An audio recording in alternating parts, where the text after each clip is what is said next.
Bismillahirrahmanirrahim. Assalamualaikum warahmatullahi wabarakatuh. Perkenalkan, nama saya Rizwan Munandarha dari kelas F Penjaskesrek 2022 dengan NIM 2203015011028. Pada kali ini saya akan menjelaskan tentang topik hakikat manusia dan pengembangannya. Pengertian sifat hakikat manusia. Sifat hakikat manusia diartikan sebagai ciri-ciri karakteristik yang secara prinsipal, jadi bukan hanya gradual, membedakan manusia dan hewan. Meskipun antara manusia dan hewan banyak kesamaan atau kemiripan, terutama jika dilihat dari segi biologisnya. Misalnya orang hutan bertulang belakang, berjalan tegak, menyusui, dan juga melahirkan, sama halnya dengan manusia. Tapi ada beberapa ciri-ciri karakteristik manusia yang secara prinsipal membedakan manusia dari hewan dan makhluk Tuhan lainnya. Yang pertama ada akal atau pikiran. Jadi manusia diberikan akal atau pikiran, tapi tidak di makhluk hidup lainnya seperti hewan atau tumbuhan. Yang kedua cipta, rasa, dan karya. Jadi manusia juga diberikan rasa, karya, agar dia bisa mengembangkan potensinya. Kemudian ada pendidikan bersifat filosofis. Pendidikan bersifat filosofis berarti berdasarkan pengetahuan dan penyelidikan dengan akal budi mengenai hakikat segala yang ada, sebab asal dan hukum, termasuk teori yang mendasari alam pikiran atau suatu kegiatan, berhentikan logika, estetika, metafisika, epistemologi, dan falsafah.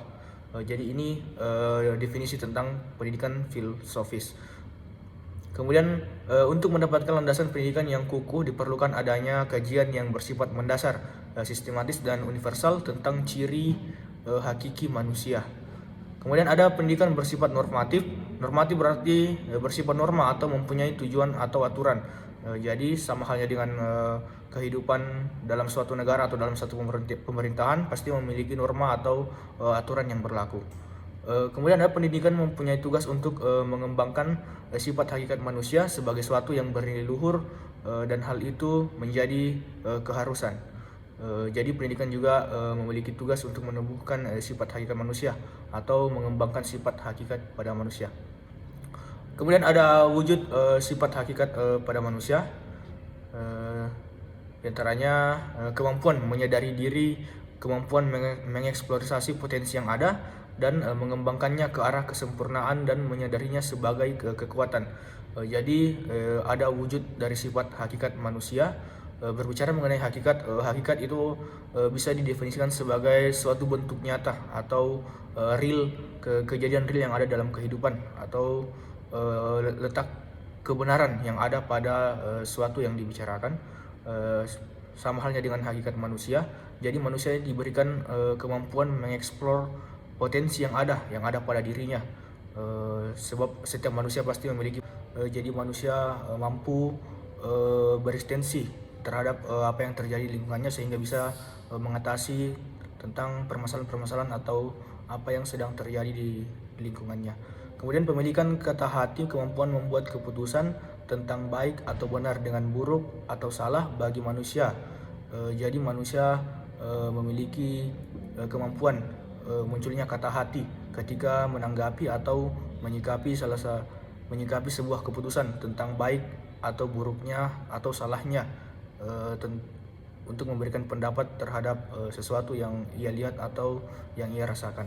Cara meningkatkan dari wujud sifat hakikat manusia atau pendidikan kata hati yaitu dengan melatih akal atau kecerdasan dan kepekaan emosi, atau ketika kita ingin melatih bagaimana dapat menyikapi tentang baik benar atau buruk salahnya suatu kejadian, kita dapat melatih akal dengan cara menemukan solusi yang baik atau yang benar.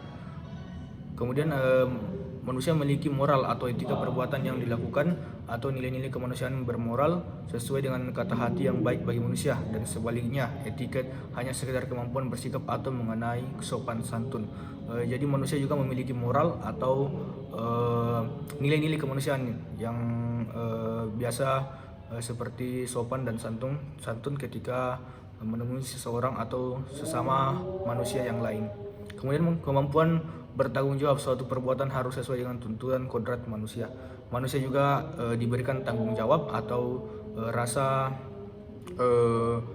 tanggung jawab, rasa kepercayaan terhadap apa yang ia genggam atau apa rasa kebebasan atau kemerdekaan yang terikat. Bertanggung jawab, tugas pendidikan membuat peserta didik merasa merdeka dalam menjalankan tuntutan kodrat manusia.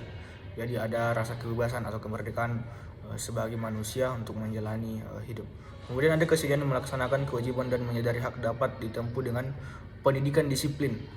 Jadi pendidikan disiplin ini ada kesediaan melaksanakan kewajiban yang kita bisa menyadari hak yang ditempuh dengan pendidikan disiplin.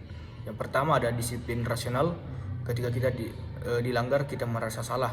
Kemudian ada disiplin afektif, ketika kita dilanggar kita merasa gelisah. Kemudian disiplin sosial, ketika dilanggar kita merasa malu. Dan kemudian ada disiplin agama, ketika dilanggar kita merasa berdosa. Itu salah satu kewajiban menyadari hak yang ditempuh dengan pendidikan disiplin. Kemudian ada pendidikan kemampuan menghayati kebahagiaan berkaitan dengan 3 hal. Yang pertama ada usaha, yang kedua norma-norma, dan ketiga takdir. Ada 3 hal yang dapat manusia hayati ketika merasa bahagia. Itu karena usaha atau norma-norma, dan ketiga karena takdir. Kemudian ada dimensi-dimensi hakikat manusia. Yang pertama keindividualan atau pribadi yang berbeda dari yang lain. Jadi setiap manusia itu pasti memiliki perbedaan antara manusia yang lainnya, apakah dari segi fisik, dari segi rasa, atau dari segi yang lainnya. Kemudian ada kesosialan atau ketergantungan kebutuhan pada orang lain. Setiap manusia pasti bergantung pada manusia yang lainnya untuk bertahan hidup atau menjalani hidup. Tetapi terkadang ada manusia yang banyak butuhnya terhadap orang lain. Itu yang dapat membedakan manusia satu dengan manusia yang lainnya. Kemudian ada kesusilaan menyangkut etika dan etiket. Ada keberagaman, keyakinan ada kekuatan yang mengendalikan seluruh aspek kehidupan di luar kemampuan makhluk hidup di dunia. Ada keberagaman di mana terkadang ada manusia yang dapat melakukan, ada juga manusia yang tidak dapat melakukan, atau ada senjang, ada perspektif yang berbeda dari setiap manusia. Kemudian ada intelektual, mengembangkan wawasan dan iptek, terampil mengkomunikasikan pengetahuan dan memecahkan masalah. Jadi setiap manusia itu pasti bersifat intelektual, yang itu mengembangkan wawasan dan iptek, terampil berkomunikasi antara manusia satu dan manusia lainnya untuk memecahkan suatu masalah. Kemudian ada produktivitas, kesanggupan memilih pekerjaan sesuai dengan kemampuan, keserasian hidup berkeluarga, pandai menempatkan diri sebagai konsumen dan produsen, serta kreatif dan berkarya. Jadi setiap manusia pasti memiliki rasa produktivitas atau produktif dalam melakukan keseharian atau pekerjaan sehari-hari, seperti menempatkan diri sebagai konsumen dan produsen, juga kreatif dalam berkarya. Kemudian ada pengembangan dimensi hakikat manusia. Pengembangan dimensi hakikat manusia. Manusia lahir dikaruniai dimensi hakikat manusia, tetapi masih dalam wujud potensi. Jadi setiap manusia lahir sudah diberikan dari Yang Maha Kuasa wujud hakikat atau ada apa yang ada dalam pada dirinya, tapi masih berwujud potensi, belum dikembangkan. Setiap manusia lahir dikaruniai naluri, yaitu terbilang alami. Jika seandainya manusia dapat hidup dengan naluri, maka tidak bedanya manusia dengan hewan. Maka dari itu hanya melalui status pendidikan dan status yang dapat diubah menjadi ke arah yang manusiawi. Meskipun pendidikan itu pada kenyataan baik, tetapi dalam pelaksanaannya mungkin bisa terjadi kesalahan-kesalahan yang lazimnya sebut salah pendidik itu adalah manusia biasa. Kemudian ada pengembangan manusia dibagi menjadi 2, ada pengembangan yang utuh dan juga ada pengembangan yang tidak utuh. Ada pengembangan yang utuh, yang pertama itu aspek jasmani seperti fisik. Jadi manusia dapat mengembangkan dirinya dengan melakukan aspek jasmani seperti berolahraga untuk meningkatkan fisik atau kekuatan yang ada dalam dirinya. Kemudian ada aspek rohani, yaitu pandai, wawasan luas, pendirian teguh, tenggang rasa, dinamis, kreatif, dan lainnya. Selain meningkatkan aspek jasmani, manusia juga perlu meningkatkan aspek rohani dengan cara memperbanyak ilmu seperti membaca buku, mencari pengalaman, berwawasan yang luas, karena manusia tidak hanya perlu berolahraga, ya manusia juga perlu berolah rasa.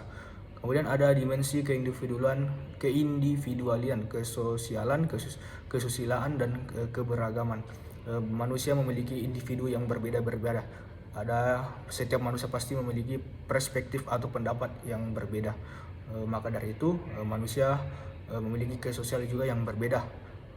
Terkadang ada manusia yang bersifat introvert atau suka dengan dunianya sendiri, namun tidak ketika bergaul.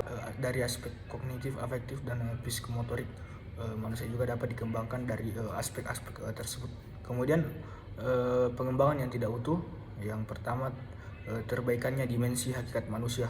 Jadi terkadang kita tidak melakukan apa-apa tapi kita mendapatkan seperti hidayah atau hikmah dari yang pencipta, bisa memperbaiki pribadi atau diri kita. Kemudian terbentuknya kepribadian yang pincang dan tidak mantap. Terkadang ketika kita tidak melakukan sesuatu akan terbentuk kepribadian yang pincang atau tidak mantap, yaitu belum adanya kesiapan atau belum siapnya kita untuk merubah pribadi kita menjadi lebih baik, karena mungkin belum sepenuhnya hati kita bergerak untuk dapat berubah menjadi lebih baik lagi. Mungkin cukup sekian yang bisa saya sampaikan. Lebih dan kurangnya mohon dimaafkan. Assalamualaikum warahmatullahi wabarakatuh.